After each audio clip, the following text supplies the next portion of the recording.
You're listening to Packers Talk Network. Packers Talk.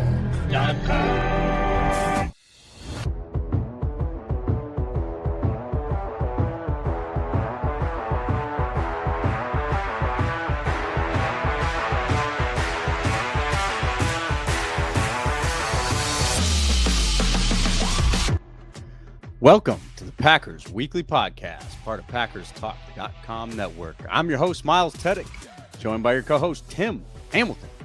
We are just diehard Packers fans, love talking about the Pack. We're not diving into all the national sports media nonsense that they get distracted by. We are diving into the top topics around the Pack every week, breaking down the games during the season, which we're in now, and breaking through all the drama and the rumors and all the nonsense of the offseason. If y'all want to support the podcast, please spike that like button for us. Give us a follow on all those socials. Most importantly, head right on over to the Packers Talk Network YouTube channel. Hit that subscribe button for us. Does us a great deal of good. Only takes a very low amount of effort on your part. And we love all of our subscribers, listeners. You guys joining us every Monday night, 9:30. Streaming live to have some fun here, man. We got some Packers football to talk about from this Colts matchup this last weekend. Maybe some frustrating things, maybe some less than frustrating things, and probably a couple other topics that are flying around the Packerverse right now. But of course, we shall not get started without taking care of some business first. Our show is once again sponsored by Wisconsin's own Ticket King. For over 30 years, Ticket King has been providing Packers tickets to Packers fans, as well as Bucks tickets, Brewers tickets, all that stuff. You need tickets in Wisconsin, go get them. Go find them at theticketking.com or visit their locations in Green Bay and Milwaukee. Remember, support those local Wisconsin businesses or your local businesses. Good evening, Tim. How you doing, sir? Good evening, Miles. I'm great. We had another vintage Sean Clifford fourth quarter comeback victory.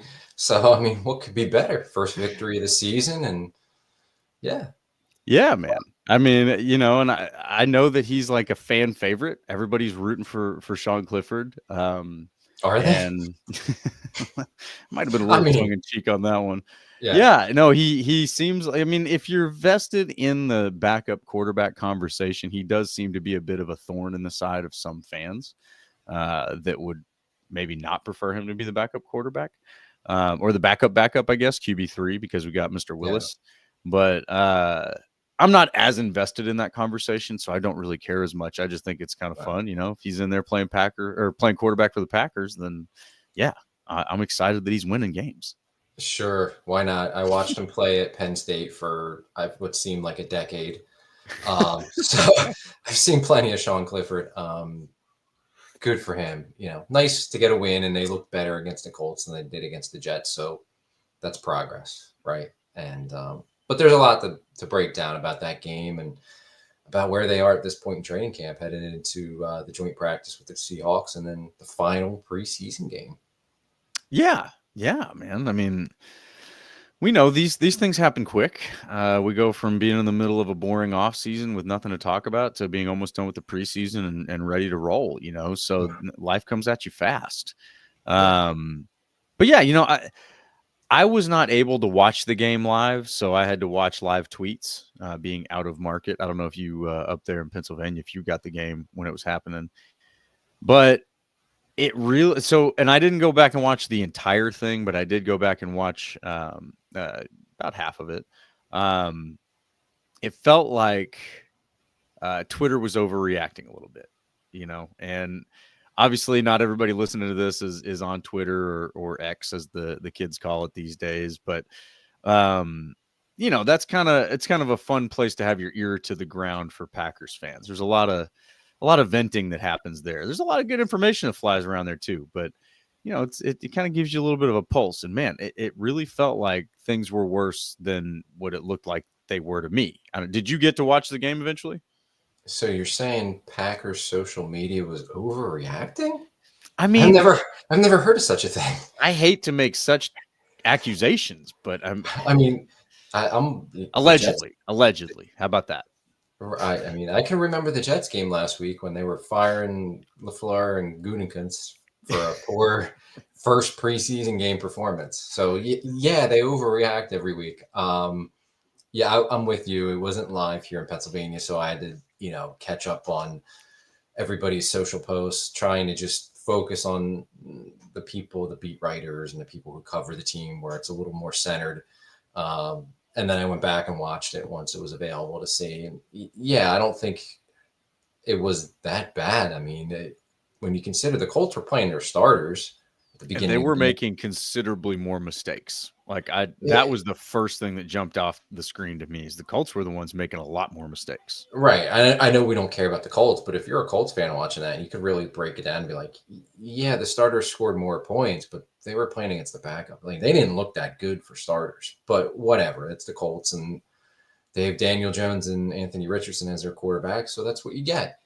But once all the backups were in on both sides of the ball, the Packers were the better team. Yeah.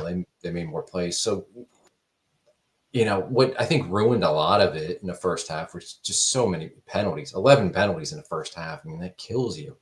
And they also had a missed kick that would have added 3 points there. So I don't think it was as bad as people were making it out to be. It was a tough game to watch, but every preseason game, Yeah. yeah, I mean, that was a tough one when you play the entire game with backups or, guys that frankly, they're not going to be on this roster and they're not going to be on this practice squad, a lot of them. So, yeah, a lot of mistakes and a lot of things that need to be better, but they were going against starters. And then once it was backups against backups, it got better. And there was definitely positives from that game. And yeah, the Packers injury report right now is just, it's huge, especially its Yeah. receiver. And that's kind of like, for me at least, it's making it hard to get like a real feel for where this team is. They had the joint practice, which I think is a much better evaluation of the team than what we saw on Saturday in the game. And their defense, from everybody who was there, played great in the joint practice. I'm happy with that. The offense didn't do much, but then you look at it and say they had Matthew Golden and a bunch of guys who were fighting for a couple practice squad positions. Other than that, they didn't have a receiver, maybe, I guess Malik Heath, receiver 5, receiver 6 on this team, practicing in that game. So that's tough. I mean, you didn't have your starting quarterback. It's really tough to get a true evaluation of the offense. So that makes it hard. But yeah, going back to the game itself, I don't think it was as bad as like what we were seeing happen in real time. There's positives. And I think we talked about it last week after the Jets game, and that was a tough game, on the scoreboard, tough game to watch. But there were still positive performances to take out of that from guys who will be on this roster, making who are important to this team. So I feel the same way about the Colts game. Like, the first half was tough, but they got better as the game went on. They were behind, they came back and won the game. So that's, showing that they fought through and they overcame some of their mistakes and overcame the adversity. So I think there's positives, and it just boils down to its preseason. And who the hell knows? It's such bad football right now. It's tough to judge what's really real and not. Yeah. Well, and I think that's where you have to start to dissect what to pay attention to and what to not pay attention to, or maybe what not to be upset about, maybe not to have emotions about. The one thing that I think was most interesting to me for sure, but I think can really be taken away from this game is the O-line competition. The O-line competition is hot, and some guys are going up, and others they're looking for their next career already. And I think that this next game will reveal a lot. I don't know, at least the way things are going right now, it doesn't seem like these guys are actually making the decision all that hard for the coaches. I think the ones that are not playing well are not playing well. They're really bad. The ones that are playing well are playing they're pretty impressive. Starting with Jordan Morgan, I think he's showing, hey, by the way, I was a first-round pick. I hope you guys haven't forgotten that, because he looked good. He looked good in that game. He looked like he belonged. He looked comfortable. He looked like he could go all day. So I was really happy to see him, and he looked pretty good in the Jets game too. I don't remember watching him as closely as I did in this one, but I believe he's had a strong preseason so far. That left tackle position is very, very interesting now. and what's going on with Rasheed Walker? Is he hurt or is he just not? Yeah, he's been hurt. He is now back to taking 11 on 11 snaps. I think that Okay. started last week, and he got some in against the Colts and then today in practice. So he's back now. But yeah, he had a groin injury. So that was what was keeping him out. Okay. Yeah. So, him just getting back in, I don't think this is the time you're making the argument that, oh, he'll be fresh. No, I don't think that matters. I think he's behind, in my opinion. I wouldn't say that he's lost the job to Jordan Morgan, but I think he's definitely in the camp competition right now. He's behind. So, the question is, how much ground did he have on Jordan Morgan going into it? And how much more ground does Jordan Morgan have to make up before he's the starting left tackle? Because he's looking pretty darn good right now. I don't know that you could ask him to do more than he's done to this point. At least in the preseason, So yeah, that I'm impressed with him. I mean, who's got your attention outside of Jordan Morgan, or would you rather talk about who's not playing very well? Well, let's talk about Jordan Morgan first, because I think that he's the one big positive that we've seen on that offensive line, and it's 2 games in a row. Like, I thought family night watching him, he was a little bit shaky. I didn't love what I saw from him family night. I thought Lucas Van Ness got him a couple times, but it's back-to-back preseason games. He's played really well. I really like that once Elton Jenkins got back to practice and was healthy, they've exclusively had him at left tackle. So that's a great sign. And I think he's, to use a Mike McCarthy term, he's stacking success. Now, maybe throwing a wrench in those plans is today's news that Aaron Banks didn't practice. So Rasheed Walker's at left tackle, Morgan back to left guard. And it kind of sucks in a way for Morgan. I mean, if he's playing, that's great. But there was a nice piece last week by Ryan Woods. He talked to him, and Morgan's feels he's much more confident. He's much more comfortable at left tackle, which was obviously where he played in college. That's where he wants to be. But with the state of the interior offensive line behind the starters right now, he's their top backup there. If the guard is out for any reason, whether it's Banks or whether it's Sean Ryan, he's the next guy up at guard. And it's just, it's, I guess, a good thing because he's on the field, but it's not a good thing for the competition at left tackle. So I think if everybody's healthy, it's still a competition at left tackle. And I really wonder, and at least right now, my prediction would be, I think they're going to start the season. Walker's going to start, but there's going to be a rotation. Like, we've seen them rotate at guard before, whether it was John Runyon Jr. and Sean Ryan, or last year it was Ryan and Morgan before Morgan's shoulder gave out. I think they may start with a rotation where it's every other snap or however they want to divide it up, but it's going to be Walker and Morgan at left tackle. But the problems are they really don't have anybody on the interior line. Like, if Elton Jenkins is out, their next center is going to be Sean Ryan, which means Morgan's got to play guard. If one of the guards is out, Morgan's But Sean Ryan, we'll get to this. I don't want to derail you, but he looked all right at center.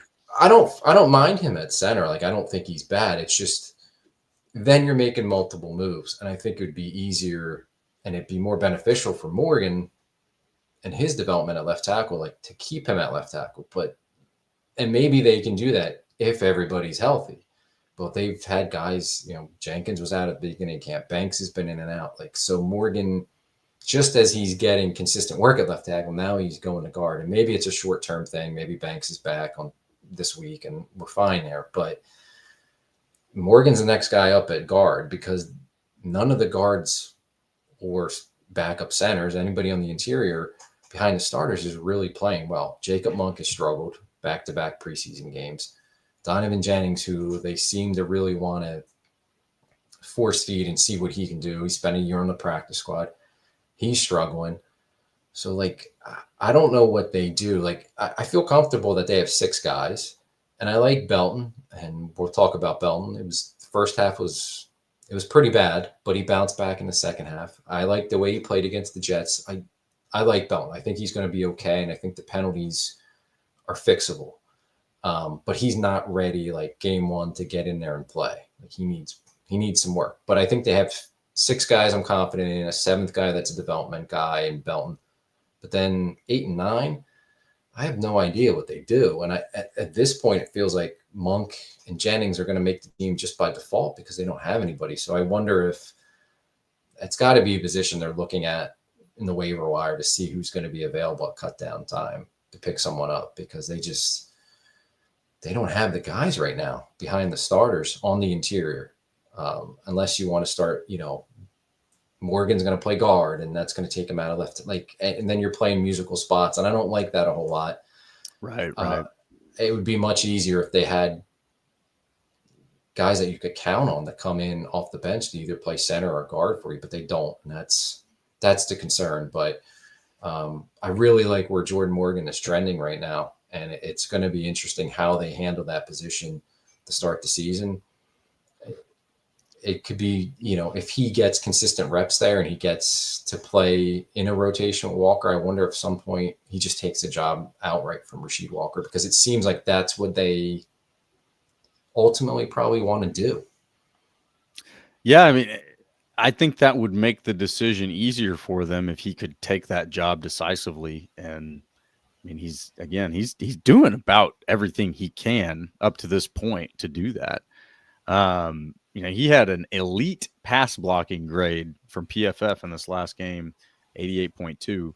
I mean, that's good stuff right there. He's the top graded offensive lineman for the Packers in that game.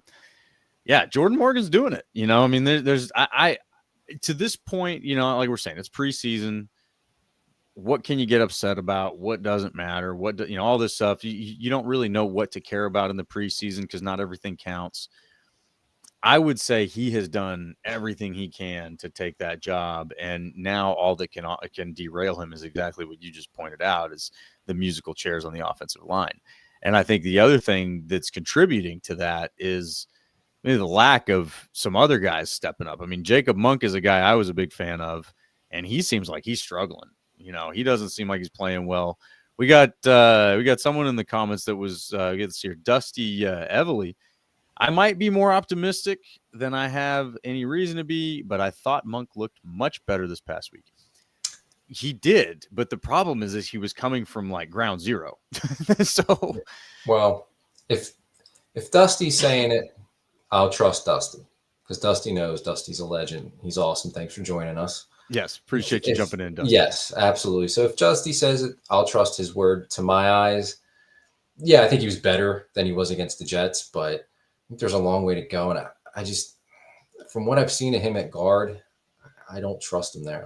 He just doesn't look good at guard. And if you're only going to be a backup center, and really on this team, he's their third center, behind Jenkins and Ryan, I don't know. Is that good enough to really deserve and earn a roster spot? I'm not sure. With Ryan playing the way he is, I think that kind of makes it a tougher thing. Like if Ryan wasn't playing well at center, which I think he also was playing well at center, I mentioned that already, then yeah. So it's like, all right, well, Jacob Monk, he's a decent center. That's where, you need a backup center. Okay, makes sense. But with Ryan being there and all things being equal, I think you trust Ryan as your backup center over a Monk. And that's where it's just like, guy, you got to find another spot on this team, dude. You got to be able to play guard to make this team. And yes, he did look better this week. And the Colts D line was no slouch. You had DeForest Buckner in there. There was some real guys playing there for some meaningful snaps. And he did look better, but it still doesn't look right. It doesn't look great, and maybe that's, I don't want perfection to be the enemy of progress. Is that the saying? But it's, you want better. A couple weeks ago, we're coming into this with the most optimism because we haven't seen anything on the field yet. We're just thinking, oh yeah, everything's great. And it felt like there was a lot of depth. And now I'm looking at this going, I don't know how much depth I feel like they have now. We're kind of back to feeling like I did against the Eagles in that playoff game where it's like, yeah, the starters are good. I sure hope nobody gets hurt though, and I'm wondering, man. I'm wondering what they do, because you got some depth at different spots that maybe you don't need total depth there, and you'd like to be able to spread out that value across the line. I wonder if some transactions are coming up.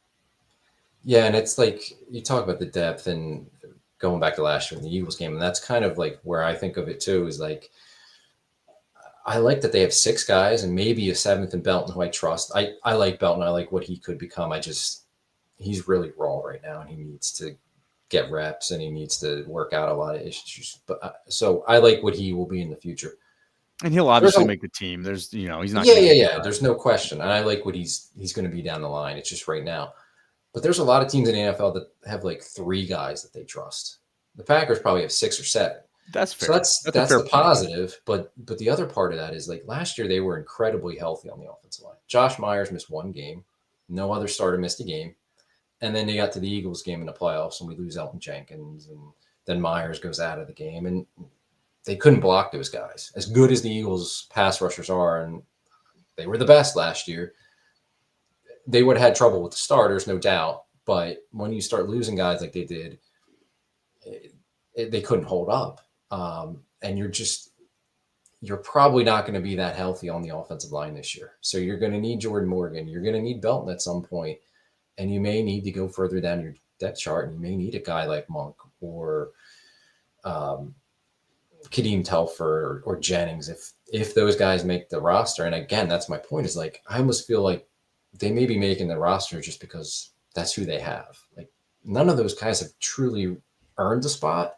Yeah. And that's why I wonder if they're looking at for that 8th and 9th spot or one of the 2 spots, if they're going to really look around and see who gets cut at the end of training camp and maybe make a waiver claim or 2, because it seems like that's a problem. I know that's, again, like we're talking about the 8th or 9th offensive lineman, but it can come into play for sure. We've seen that in the past. We didn't see it last year because they were healthy, but we've seen it in the past where those guys have to play at some point. And what we've seen in this preseason, I'm not real comfortable or confident with those guys getting on the field.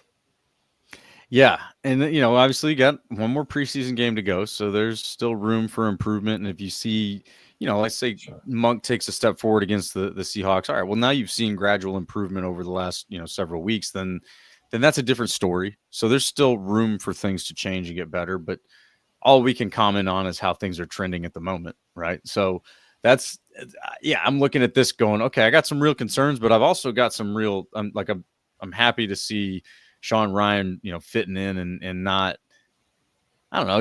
He was sort of a bubble guy there, and you're wondering if he was going to, make it or not. And he seems to have settled in and be a guy that they can trust.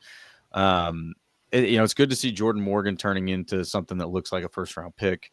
These are good things, right? Because there's a lot of naysayers last year that didn't think that those things were possible. It's disappointing to see Jacob Monk doing what he's doing. I think Donovan Jennings is another one that's probably rather disappointing. I think there was some optimism around him, but he looked as bad as anybody has so far this preseason. He's bad. He's just a turnstile, man. He looked lost. So I don't know what that is because he's not a new guy. He shouldn't be lost at this point. But yeah, he'd probably be my first one to cut at this point. Like he's not good.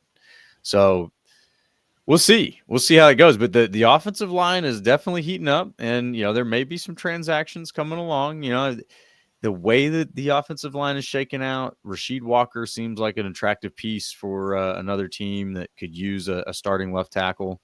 No, Tim, no. We just talked about they don't have depth. You trade Rasheed Walker, well, you really don't have. They were trading for yet. I'm Well, not saying I'm not jumping all the way into what you're thinking I'm jumping into. I'm just saying there might be a good interior offensive lineman out there that you could swap a tackle with. Somebody's got some interior depth. There's a transaction that could be made there. I hear you. I hear you. But what's the biggest hole? What's the biggest problem? And we don't necessarily know the answer to that as well as Goody does. Well, pass rush is still my biggest question with the team, and that's not as good as some of these guys have been talked about. Van Ness has had a really good camp, like as good as they could be, and there's roster battles going on where they're going to keep 6 defensive tackles. Some guys have good camps. That's great. I can't get behind the pass rush until I actually see it in regular season games for real. So that's my biggest question. But like Rasheed Walker, you trade him and there goes your depth. Like I get that long term he's probably not in their plans and are going to move on and it'll be Morgan or Belton at left tackle next year.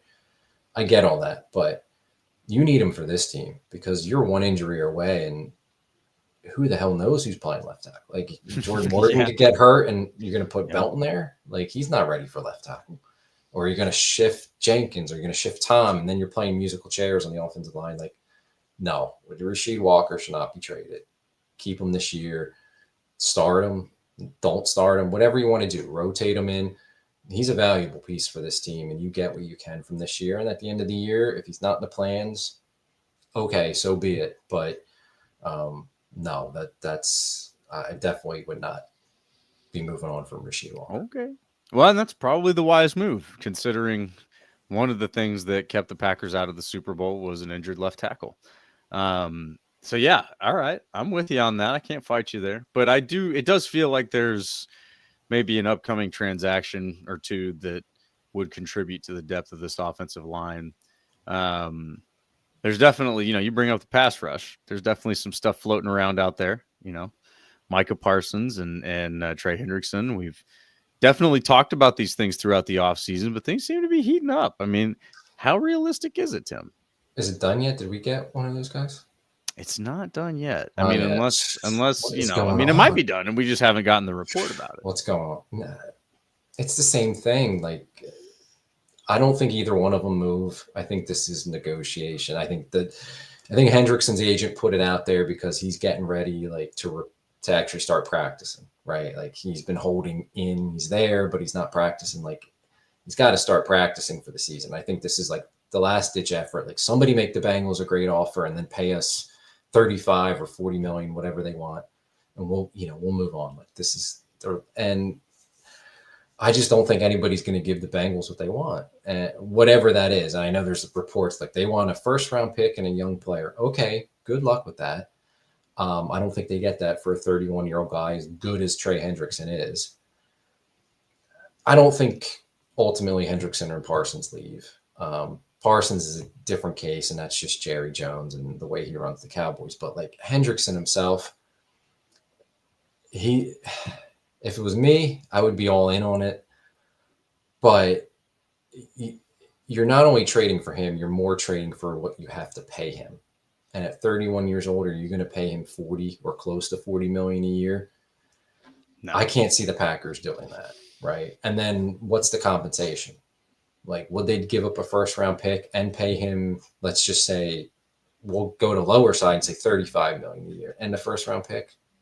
I don't see Goody doing that. Not for Trey Hendrickson. I don't think that they're in the running for Trey Hendrickson, but I do think Micah Parsons fits their mold quite well. I would love it, and I know would you give up 2 first-round picks? For me, yep. I would give up 2 first-round picks and pay him whatever, TJ Watt is at 41 million or whatever it is now. Pay Micah Parsons 42 million a year. I don't care. 2 first-round picks. I'm doing it because he's in the prime of his career. He's a game wrecker. He's a superstar. I'm in, but I'm not the GM, so I'm not going to do crazy stuff like that. Or they wouldn't allow me to do crazy stuff like that. I think he's the kind of guy, like it is kind of similar to when Khalil Mack was traded from the Raiders, right? And the Packers were in on that, right? And they chose the Bears offer over the Packers. So it wouldn't surprise me if the Packers are really interested in Parsons. I don't think that the Cowboys make that trade. Like, as much as, the negotiating public has gone back and forth and Parsons is unhappy, like, I think Jerry's going to ultimately pay him enough, and it might be like 3 days before the season starts, but I think he's going to cave at some point, and he knows how good Parsons is, and he's a star, and he brings attention to the Cowboys. And if they trade him, that's bad press, right? And even though Jerry doesn't mind bad press, Jerry loves bad press. Any press, any attention, right? But like, he loves it. I think he's eventually going to pay him, and the drama will be over, and he'll be a Cowboy. Like, I don't see it happening. I don't think he can. I think if he could, he already would have done it. Because Jerry and I've probably listened to the Cowboys stuff more than any non-Cowboys fan, just because I'm here, and I don't like the Cowboys, but I'm here. Jerry, if there's one thing that he's been hung up on since the 90 Super Bowls, it's having a dominant pass rusher. He does not want to let Micah Parsons go, but he can't give him what he's asking for. I think if he could, he already would have. And he's trying to play the games that you're talking about to get Micah Parsons to cave, to say, all right, man, look, I'll just take what can you do? I'll just take it. And I don't think that's happening. And I've been saying this consistently all offseason. Like, this is something that I smelled the smoke from a long way off. And it's easy for me to see that because most Cowboys fans, I mean, they don't want to see Parsons leave. So they're going to deny that. They're going to, no, Jerry's going to do it. Jerry's going to get it done. And they all still feel the same way. I don't think he can. I really don't think he can. And, we'll find out.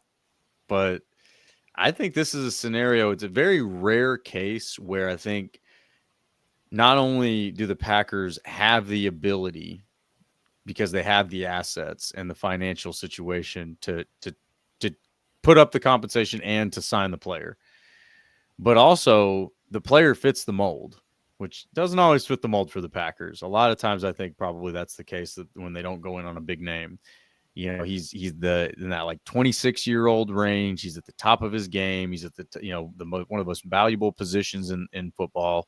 I mean, it just doesn't get better than that guy at that position. It could get as good. I don't think it gets better. And I think another thing that you've heard Goody say is his best football ahead of him. I think his best football's ahead of him. All those things come together. And I think that's a really hard one for them to pass up. So I do believe that they're in on the Parsons stuff, but I don't know that the Packers are going to come out early with something that's going to make the Cowboys move. I think that they're going to come out with just enough to make the Cowboys think they are interested. I'm not interested in that return, but they are interested. Let's see what else we can get out of them. And I think we're in the middle of that right now. I think that's where we are, is the Packers have said, yeah, we're interested, but we're not going to meet your price because you can't pay this guy. And I think they know that. And so there's probably a good poker-like negotiation going on right now. You're probably right over the bullseye, but I do believe that the Packers are in on this one, like, seriously. But can they get it done? So. Will they get it done? I don't know. And for what it's all worth, the Khalil Mack deal, they were definitely better off for not having done that deal. They ended up getting the same production from the Smith brothers for less the price, right? They didn't have to come up with any draft compensation for that. They didn't have to make any trades. They just signed the guys off the street. And I believe they paid less combined than what Khalil Mack got paid. So, like, all around, the Packers were better off for not having gotten Khalil Mack over, even though I think all of us would have been super pumped to see that player in a Packers uniform. So if the Packers don't make this move on Parsons or Hendrickson, which I think they're definitely not in on Hendrickson, then it's not the end of the world. Like, the better thing may be right around the corner. So just in Goot we trust, right? Yeah, I hope they're in on him. I hope they're doing whatever it takes. I don't think he ultimately moves anywhere, Parsons. But I don't think it's going to happen. But I hope they're in. I hope they're, calling Jerry or Stephen Jones and seeing what it takes and making good offers and trying to get it done, trying to get him to Green Bay. But yeah, I don't expect it. I think it's just one of those things. It's fantasy land in a way, right? Like, it's cool to dream about and hope for, but unlikely to happen. So don't worry about it. And besides, we got the 3rd-year jump from Lucas Van Ness. That's what we got. Yeah, I saw that meme. Did you see that, where it's like, June 2025. It's like, hey, we'll take any best offer for the car with Van Ness's face on it. And then August 2025, it says, I know what I got. No, serious offers only with Van Ness's face. So yeah, I mean, his stock is definitely going up very quickly. I'm not necessarily in a hurry, and this offseason, I haven't really been in a hurry to say, like, this pass rush situation must be addressed. I'm more curious to see if they can get the potential out of the guys that they have. I think they've got immense potential in that room right now, between the top guys, but even the guys that they just brought in. And I know Sorrell's injured, but he's a lot of potential. Chase Oliver, another one, seems like he's got a lot of potential if we can get him on the field. So, like, I want to see these guys live up to their potential. Obviously, Rashawn Gary and LVN are at the top of that list. And they have loads of potential, right? I mean, Gary's pass rush win rate, say that straight without tripping over my tongue, is up there with some of the best in the league, right? When he's on the field, and I believe his best season, he was up there with those guys. So he's got that. His potential is high. LVN's potential is high. Like, I want to see that happen. So I'm not of the mind that if you don't go off and you get a Parsons or a Trey Hendrickson or whatever, that you're doomed and your defense is going to be terrible. I don't think that's true. But I do think that it would be a lot of fun to take one of the best pass rushers in the league, if not the best pass rusher in the league, and plug him into this defense right now. I think that would be a lot of fun. Sign me up. Sign me up. For the pass rush, it's great that we're hearing good things consistently, practice after practice from their Van Ness. That's awesome. And it's great that they dominated against the Colts. But I remember last year they dominated a joint practice against, I think it was the Ravens. It didn't amount to anything. So I'm completely in show me in the regular season with the pass rush. I'll believe it when I really see it. It sucks about Sorrell too, because he looked good. And He's been good. We don't know how long he's out. He'll miss time is what LaFleur said. Well, yeah, he did say he'll miss some time. What does that mean? Right. So is he going to go on IR to start the season? Well, he just missed the first couple games. Who knows? We don't know how long it's going to set him back, but he was looking good. It's a shame. He hurt on special teams against the Colts. So we really didn't even get to see him in that game play defense. We won't see him against the Seahawks. So it sucks, but it doesn't mean he can't add anything to the team this year. But yeah, the Van Ness progress, it's great. I like hearing it, and it's been consistent. So that's a good sign, but you got to do it in the regular season. And until that time, I'm not on board yet with the pass rush. I want to be, and if it's there, I'll give him credit, and I say I'm a believer in it. But the only thing that's going to really prove anything is when they're in the regular season. Yeah, and I guess if I want to, find a good piece of evidence to agree with you on that, we can get all in our feels about what happens in the preseason, but when we, lift our head and look around the league and you see the Bears beating the pants off the Bills, just kind of reminds you it's the preseason. It's the preseason, right? Like, nobody's watching the Bears beat the Bills 38-0 and go, oh no, the Bears are a Super Bowl contender and the Bills stink. Anybody doing that? I'm not Bears fans. Probably Bears fans. Yeah, this is probably the most elated they've been in years. Right. Did they come out with the Super Bowl Shuffle Volume 2? Right.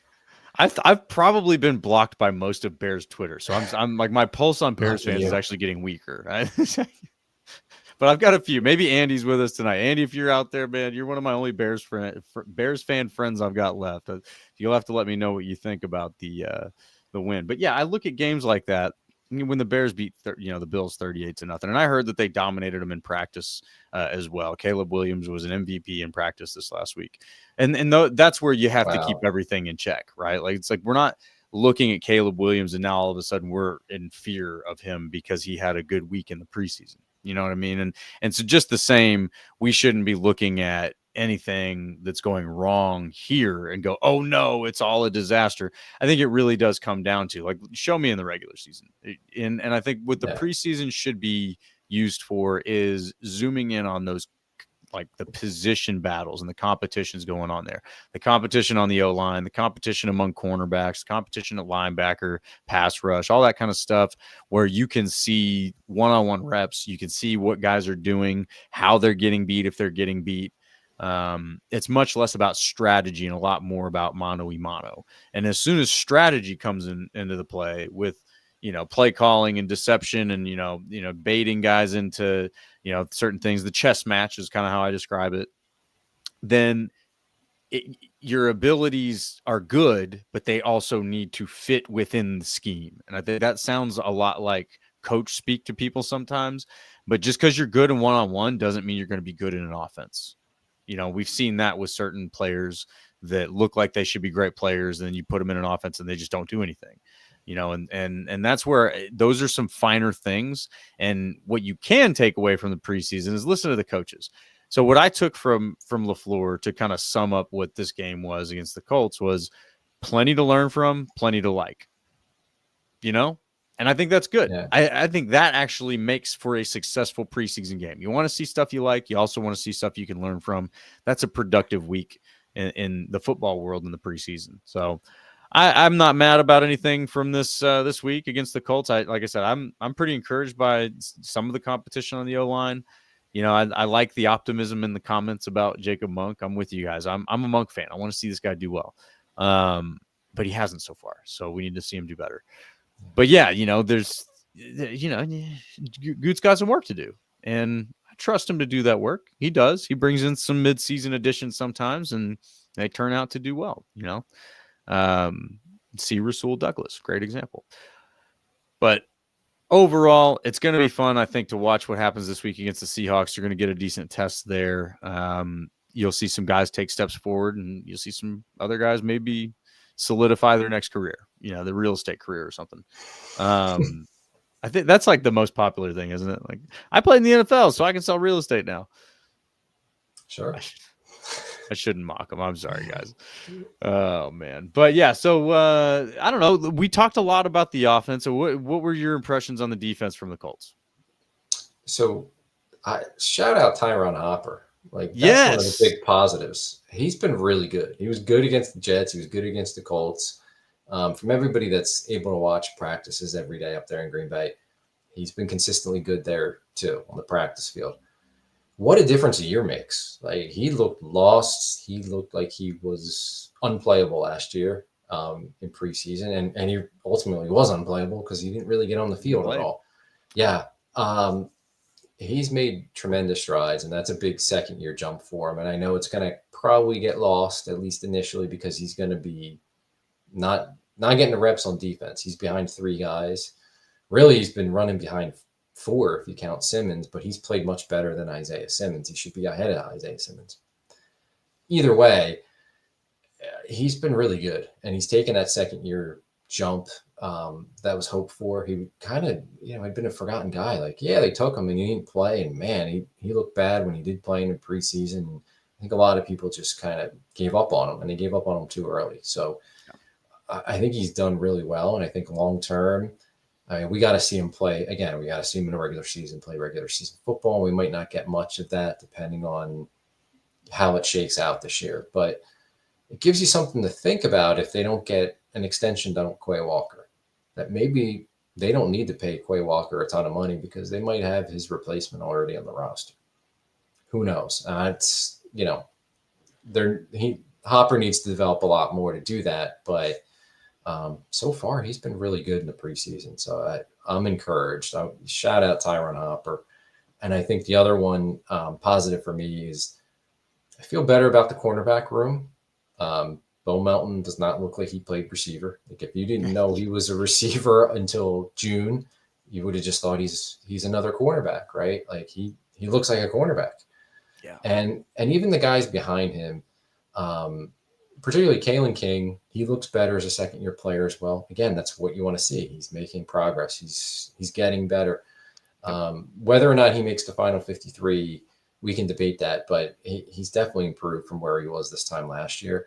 And I think the rookie, Micah Robinson, who's kind of been quiet, but I think he's been quiet because he's just doing his job. He's not letting guys beat him. He's shown that if he makes this roster, he's definitely going to at least make the practice squad. But if he makes the 53, he deserves it, and he's shown enough that he's going to be an NFL player, a depth NFL cornerback. So yeah, I feel a little bit better about the cornerback room. It's a good competition they got going on there, and it's kind of funny how corners, they can make plays, but usually when you're not hearing from them, that means they're doing pretty good. You certainly don't want to hear their name called unless it's for making an interception, breaking up a pass, something like that. But yeah, you see these guys, and I think it's safe to say Bo Melton's not the worst cornerback on this roster. He hasn't graded out as that with PFF. I mean, he looks like he belongs. He's got a good coverage grade in PFF for a corner. So it's remarkable, man. You just kind of sit back like, wow, all right, cool. They just like stole a corner, But yeah, there is some good competition going on there. One that, and this is not a corner, but Katano Ladapo. he's not going away, man. Like, he doesn't realize that he's supposed to be taking a bench to the other guys in his draft class. So he looks good too. And one of the plays that stood out to me was Mo Alley Cox had a full head of steam, and Oladapo knew it wasn't going to feel good, but he stuck his nose in there and he stuck him up, and he made a really solid tackle on a guy that was much bigger than him. And those are the kind of things that you want to find in your DBs, man. You want guys that are brave, that are going to go in and make a tackle against a guy bigger than them and do it in a way that's not going to get them hurt, Jair Alexander. But yeah, he's seriously going to make it hard for the coaches to keep him off the field. You know, that's a big win, you know, because you already got great safeties out there, and that guy coming in as a guy that you can trust to be on the field if you get an injury in the secondary, that's a big deal. So I'm very excited about that one. He played well that last game of the regular season against the Bears, where he got a chance to play whatever it was, 50 or 60 some snaps. He did a solid job for him. So, and now they have, you know, Zane Anderson's hurt. He's coming back. It's not long term, but he's hurt. And now Omar Brown, he's been kind of like the star of preseason. His injury is more serious. Yeah. So Brown was probably the competition for Oladapo, and now it's unfortunately, you know, Brown's probably not going to be able to be available for the beginning of the season at least. But right, you know, Oladapo, if he's showing something, that's good. He's earning it. And he's not earning it by someone else's injury. Absolutely. No, he belongs on the field. I really think he's making it tough for them to keep him off the field. So yeah, that one's very encouraging. There's a lot going on the defense that I think is very encouraging, and I'm looking forward to seeing how they do against Seattle this next week. But yeah, I mean, you know, I have you gotten any? I was trying to listen to the LaFleur press conference earlier, and I didn't hear if he mentioned anything about starters playing this week. So the original plan before Jordan Love's injury was that they were going to obviously, like, important being the joint practice, but then they were going to play the starters at least a little bit in the game. He hasn't said since Jordan Love got hurt, only that Jordan Love's not playing this week, but I don't know if that also means the rest of the starters are now not going to play. But I mean, I would think you can still play your starters if you're not playing your starting quarterback. Just play Malik Willis. Now, he hasn't confirmed that. Maybe his plans have changed, and they've been hit with some injuries. Maybe, you know, he's a little more concerned with holding some guys out. But yeah, originally the plan was to play the starters this week. All right, that'll be interesting. So Sorrell won't be in there. You know, no. That's unfortunate. He'll be out for some time, whatever that means that LaFleur had said. But yeah, just kind of looking at the PFF grades, man, there's some very impressive stuff here. You know, like Sorrell had the highest pass rushing grade on the team last week against the Jets. Obviously, we mentioned he did not get any defensive snaps this week against the Colts, but an elite pass rush grade, and that's on 22 pass rush snaps. So it's not like he just did, you know, 1 or 2 snaps and did well and then got out. I mean, he did well. So there's a lot of excitement here, I think. So, you know, if you are sitting there like the rest of us wondering what's going to happen with Micah Parsons, you know, I don't feel like it's the end all be all. I think they got some stuff here on the roster, and they may not feel like they need to offer the farm for a guy like that. Now, we got our friend Bill Patsis here says Parsons has no leverage. I don't know if I agree with that. Tim, do you agree with that? We're talking about leverage again, because we were the Rodgers leverage. I don't want to talk about leverage. I don't want to talk about leverage. I mean, he kind of doesn't. But I mean, eventually he's going to get paid a ton of money right at the top of the market. Absolutely. So, like, are you going to pay him now, or are you going to pay him at, you know, in the off season? Like, at some point you're going to pay him it. So, yeah, I guess the point being he's got to eventually play this season for them, right? But I don't think his price goes down, right? Like, that's the problem. Is if you can't afford him now, you can't afford him later. Yeah, I think Trey Hendrickson's the one that's kind of he has a contract. He's 31. As good as he is, he's 31. So an acquiring team's got to look and say, all right, does he have 2-3 real good years left in him?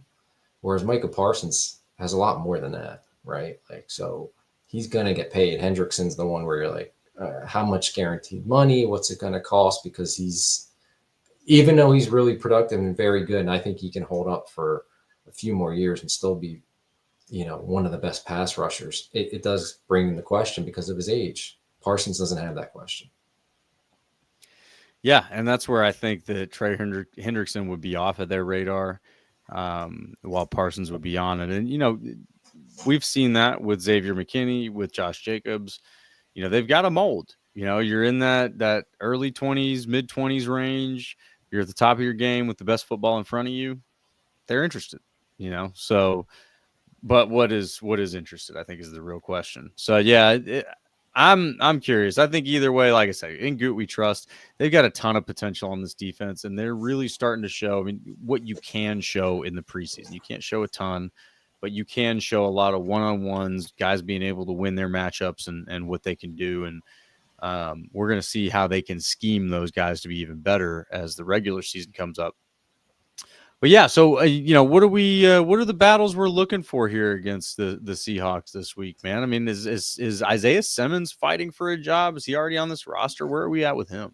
I don't think he's already on the roster. I think they want him to be, but his play on defense has been really shaky, to put it nicely. I think they want him to win a spot because they see the size and the speed and what they think he could be on special teams, and they probably still think there's maybe something there on defense. But the more he's played on defense, he looks lost. And you got to consider, like, they're playing vanilla schemes right now. They're not even like doing anything crazy because they don't want to show anything to other teams. And he's still making a lot of mental mistakes. So yeah, I think it's up for debate because Hopper's there. They have 4 guys for sure, right? And then Simmons and Welch, and it becomes, do you keep both of them or do you just keep one? And if you keep one, Simmons is a good special teams player, but Welch is already an established good special teams player. Yeah. Right. So I don't think there's much of a difference there. And then if they get into a game defensively, who do you trust more to like know what to do and make fewer mistakes? It's probably Welch. Like, yeah, you have the potential, you have the size and the speed of what Simmons is, but if you're blowing assignments and you're missing tackles and you're running all over the place, it doesn't matter how big you are, how fast you are, right? Yeah. So, yeah, I think his job is very much up in the air, but maybe they keep them both and they go with 6 linebackers. It wouldn't be the strangest thing they've ever done. And I will say I'm a bit skeptical of the Isaiah Simmons PFF grade. But there's beginning. I mean, it's not just a one-off, right? I mean, so last week he's graded as a 29 on PFF, which is just about as bad as it gets. And this week against the Colts, he was graded at 28. So 29 is not as bad as he gets. Yeah. And granted, I didn't watch the whole game, but what I did see, I didn't feel like he was that bad. There was definitely a couple plays I thought that his athleticism showed, and there was one in particular where he kept the running back out of the end zone. I think there was a flag on the play anyway, which took him back. So it was probably not even a counted play and might not be factoring into the grades, but I saw flashes of what I want to see from Isaiah Simmons. But what I heard from LaFleur matched how I feel right now is you got to see consistency. Like when LaFleur was asked about Simmons, his comment was, yeah, I mean, you love the athleticism and all that, but you want to see consistency. And I think LaFleur, it sounds like he's still giving him the benefit of the doubt that he needs to get comfortable in the system. He needs to kind of learn his place and how to contribute the best he can within the scheme. So it's not a great sign. See, this is where you start kind of being able to figure out a little bit of perspective across the positions. Right now, we're pumped about Jordan Morgan, right? Jordan Morgan's got elite PFF grades. We see it. We're like, oh man, look at him. He's not allowing sacks. He looks good. Like it just like he's passing the eye test and he's doing it week in and week out. And then you look at Isaiah Simmons and you're like, well, he passed the eye test that one time. And then no. Then, there he did it again. Oh, that wasn't good. Oh, now he looks lost. Like you're all over the place with Isaiah Simmons. It's the ups and downs. And man, when consistency is the problem, usually it doesn't get worked out. unless you're just like a young guy, a young quarterback who just hasn't had a chance to get it yet. Simmons, and again, he's been in different situations, and there's context for all those situations. He feels like a guy who's just not a consistent guy, and I don't think that's something that's going to get fixed. I think that's just who he is. We're going to find out. I think his performance against the Seahawks will matter a lot about whether he makes this roster. But yeah, it's the athleticism's there, and you can see that he uses it to make plays sometimes, but can he do it consistently? Not even will he, but can he do it consistently? I don't know. I don't know. I want to believe. Yeah, and I think the Packers do too. And it's interesting that he was the talk a little bit of the offseason up until the point that the pads went on. And then from that point, it hasn't looked good. And it really wasn't good in either preseason game. Like I'm with you. I think he might have been a little better against the Colts than he was against the Jets, but still not good. And I think it's just like a football IQ kind of thing. Like, yeah, he's really fast and he's really big and he looks great. But if you're getting lost out there, all the size and athleticism isn't going to save you. Like, it's just not enough. So I still think he could make the team. I think they want him on the team, right? It sounds like it. He's kind of playing himself out of a roster spot. Yeah. Well, yeah, and when you got guys like Christian Welch who are coming in and playing well, it does make it tough to justify keeping a guy like Simmons, who's not playing as well, and so I don't know. It'll be interesting. We got our friend Daryl here. Good to see you, Daryl. Glad you're with us, sir. Says yes. Linebacker Isaiah Simmons will make the roster. He's a definite roster lock. Okay. Hey, I hear you. And I understand, but I just don't know, man. I just don't know. I don't know. I want to believe. Like I said, I want to believe. I love athleticism. I'm a sucker for athleticism because you can't teach speed. You can't teach certain things about athleticism while you can teach a lot of other things, but you can't teach everything. You can't teach consistency. Guys got it or they don't. So, we're going to see that. That's one thing. Are there any other guys you think that are literally fighting for their job against the Seahawks this week? Well, I think it's going to be interesting what they do at defensive tackle because I think they have 6 guys that are NFL tackles. I just don't know if they're going to keep 6 defensive tackles, right? Like I could see them keeping 5 and trying to get the other one to the practice squad if they clear waivers. But I think all those guys, we know Wyatt and Clark are the starters. Brooks is going to make it. Kobe Wooden at the bigger size has shown that he can hold up at least a little bit, taking backup reps at nose tackle and play to 3 technique. He looks good. He's making a team. And then it comes down to the 2 Georgia kids. And I think we all love Stackhouse. I like him too. And I like his size. He's a run defender. And he'll make some plays, but he also seems like he's getting washed out of some plays against the run, right? He does get washed out a little bit, yep. Yeah, and I think Brinson, and this probably goes to why they drafted him, like he seems like he's got more – he definitely has more pass rush potential, and he just seems like he's got a little more that he can offer athletically than what Stackhouse can.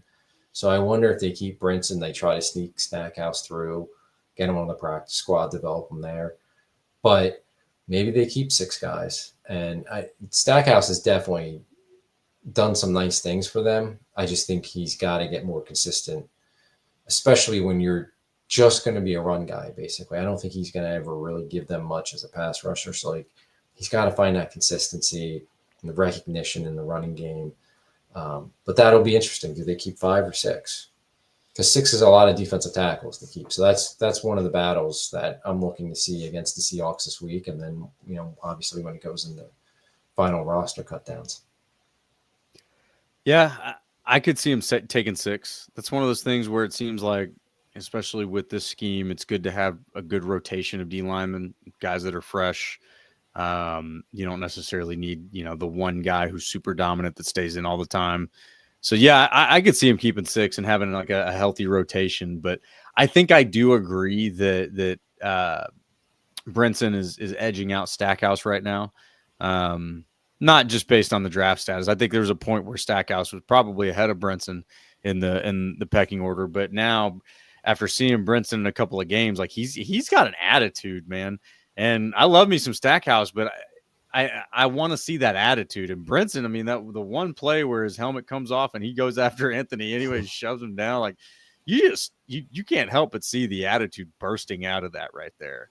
And I just haven't seen that from Stackhouse yet. Not saying he doesn't have it. He's a big man, and I bet when he gets going, he can do some stuff. But it is sort of the mentality I think that they're looking for there that stands out.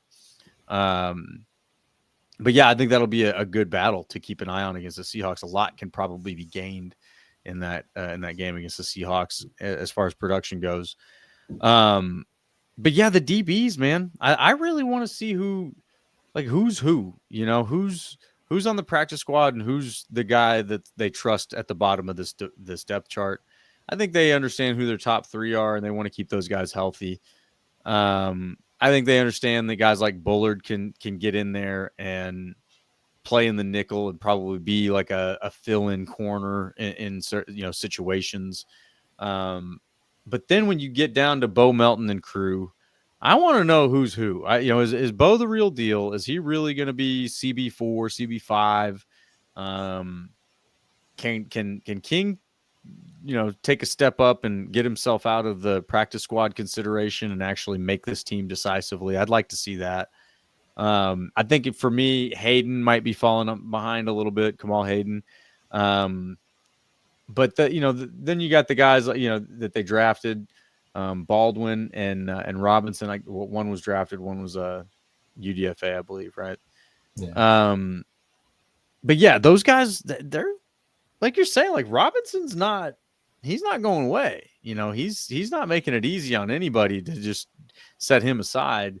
So I'm very interested to see who separates themselves in this DB core, because that's going to be important. We're talking about a lot of injuries. That group, they cannot afford injuries, and No. I want to see who's down there at the bottom. Yeah, and Corey Ballantyne too, because he's Ballantyne, yeah. Obviously they know what he is. They've had him for a couple of years now. Like you kind of know what you're getting, and that might be what they want, is like somebody that they can count on, that's reliable. Maybe he's he makes it as the fifth or sixth guy too, but maybe they go with the younger guys who they see having more upside, in King and Robinson. So yeah, I'm with you. Like the first three are set. Bo Melton's making the team. And then it becomes that they keep 5 or 6 and who those 5 or 6 are. And I think it's between Ballantyne, it's King and Robinson. And they King's had a strong camp and he can play slot, he can play outside. So that gives them a little versatility there. Maybe that helps his cause, but I think he's definitely better than he was at this point last year. And from people that are there every year or every day in practice, it seems like maybe Robinson isn't making the splash plays, but he's like consistently there in coverage and taking his guy out of the play, right? Like he's not a guy that's up there getting toasted. So I could definitely see Robinson. They look at him like he's done enough where maybe we won't want him on the field right away, but we want him on the roster and developing him. And then Ballantyne, who's, they already know what he can do on special teams. They know that they can count on him in a pinch, and they might just feel comfortable with a veteran like that instead of one of the young kids. Yeah, no, I agree, man. I think it's going to be an interesting one. The Seahawks are a good one to test your mettle against. There's some good players over there that they'll have to go up against. But I did want to turn back to the comments. We got a friend of the show here, Matthew Tan, joining us. Tim, did the Colts actually catch that touchdown at the end of the game, or did the Packers escape with that win? I know what he's talking about, but I did not watch it, so I cannot provide good input here. I don't know. Did you? Well, I saw it. They posted on Twitter. There was, I don't know where the camera came from, but there was a clip of it. As the guy was catching it, he rolled over on the sideline. The ball came out, hit the ground. So no, it was definitely incomplete. But I guess whatever the controversy was, it looked like a catch, and everybody was saying, "Why isn't that a catch?" But later on, it came out. And that's the only reason I know, is because I saw it online. I didn't see it actually happen. It was like, as he was going to the ground, the ball hit the ground. So it was incomplete. There we go. See, you come to the Pack Weekly Pod to get good information. We're going to confirm stuff for you. Tim's on it. That's what I'm talking about. I guess. Thanks. Oh, Tim is on it. All right. Yes. So we're an hour into this thing, man. Look at that. Shoot. So we got a game against the Seahawks here this week. This is at Seattle, at Lambeau. Where is it? No, it's a Lambeau game. At Lambeau. We're at Lambeau this week. Saturday game, 3 p.m. Yeah, so I think that's live too. I think that's an NFL Network game. I think. I am not getting any information on that from PFF. Hang on, let's see here. For those like us that are out of town, I believe it is NFLN. Yes, so all of us out of market folk, we will get to watch the Pack live, and we'll get to commiserate with the in-market folks as they overreact to everything, and that's fine. Yes, I'll overreact a little bit myself. But no, we got a game this week. We got to watch this game. We got a Saturday afternoon game, so you don't have plans. Get a cold beverage, find a nice big TV, and watch the Pack. You know, let's go see who makes this team. Let's go see who's going to win some of these position battles.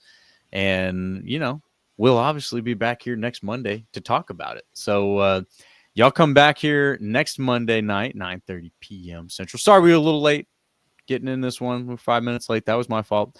Just had a little family time spilling over this evening. So, you know, nothing going on there. Every now and then you need a little bubble of late time. But we will be back at 9:30 p.m. Central next week, streaming live, talking about this Packers-Seahawks game. Probably we'll have your underreactions, you know, because it's happening Saturday, so we'll have all day Sunday to get the overreactions out. We'll have a nice sound mind here, right, on Monday. Yeah, and maybe we'll break down the 53. We'll make our 53-man roster. Yeah, hey, there we go. Right. I like that. Yeah, 53 predictions next week, and I will be doing a fantasy football draft like right before we start streaming. So I'll let y'all know how my roster looks. Maybe we'll do a little fantasy football talk there. But come hang out with us, guys. We have fun every week. And if y'all enjoy this, having fun with us, first of all, spike that like button for us right now. It takes only just a click of a button. But, you know, tell a friend. Share the Pack Weekly pod with a friend. You know, have them come hang out with us. Jump in the comments section. We got some great stuff that goes on in that area. And obviously, we just love talking Pack. You know, we're not dealing with all the other distractions, not getting into those things. Yeah, maybe now and then we'll talk about a potential blockbusting trade for Micah Parsons. We'll see how that goes. But other than that, we're sticking to the Pack. So you guys come hang out with us.